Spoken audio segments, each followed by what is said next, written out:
Hello everyone, I'm Father Jonathan Emery, and this is Socially Sourced, a video series on the social teaching of the Catholic Church. We will be releasing a new video every week on Wednesdays until we have covered the basics. Now before we get started, I need to tell you the story of the great jungle elephant. There once was a tribe of people who lived on the edge of a vast, dark jungle, and for centuries this tribe had passed on stories of the great jungle elephant that lived in the deepest, darkest, and scariest part of the jungle. But no one had ever seen one because they were too scared to go that deep into the jungle. Eventually, the tribe wanted to learn more about this great elephant, so they selected 4 of their greatest and bravest hunters to go into the jungle and report back what they have experienced. As they went deeper and deeper into the jungle, it became so dark that they had to navigate by touch alone. But eventually, they heard the call of the elephant and were able to find it in the darkness. All 4 of them were able to touch the elephant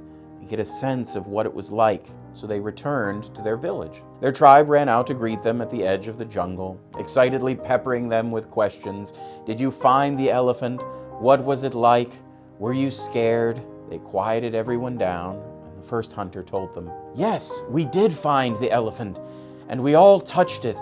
It was round, long, and strong, but flexible. It felt like a large boa constrictor." But the other 3 hunters objected, and the second hunter spoke. "No, that's not right. I touched the elephant, and it was round, but it was also thick and sturdy and anchored to the ground, like a tree trunk." Again, there were objections, and the third hunter said, "No, I touched the elephant, and it was so tall I couldn't get over it, and so wide I couldn't feel around it. It felt like a large, rough wall." More objections, and then the final hunter spoke. "I don't know what any of them were talking about, but I touched the elephant, and it was small and furry, and it hung from the trees like a mouse attached to the end of a slender vine." This story illustrates a philosophical concept known as hermeneutics. A what now, Father? Hermeneutics. It is the study of how humans interpret data. It gets its name from the Greek god Hermes, you know, the guy with the little wings on his boots. He was the messenger of the Greek gods, and as such would have to translate from the language of the gods into the language of the common people on earth.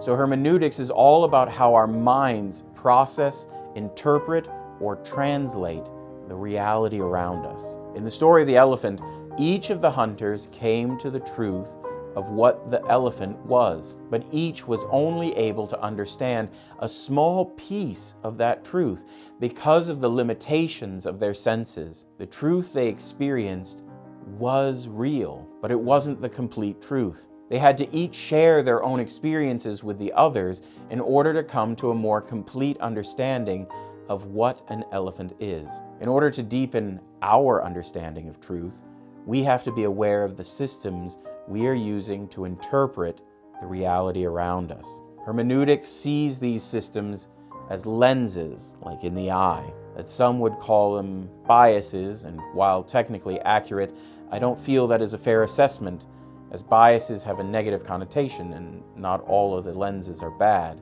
We all have these lenses, and we cannot get rid of them. We can become aware of them and adjust for them, but we cannot shut them down entirely. There are also a lot more lenses than we tend to think about. To illustrate, I will share some of mine.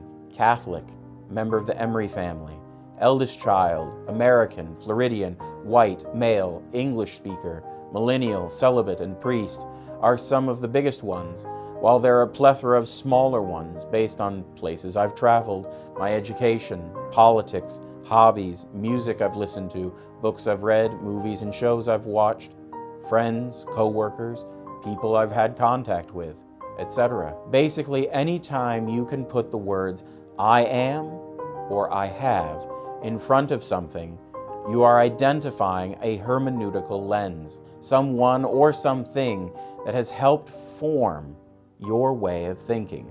I decided to start with this idea of hermeneutics because the social doctrine of the Church is a very inclusive teaching. It assimilates parts of capitalism, socialism, and communism while rejecting other parts. It supports parts of the Republican and Democratic platforms while rejecting others. It attempts to distill the truth out from all of the different social philosophies of the world and discuss how they intersect with theology and our faith.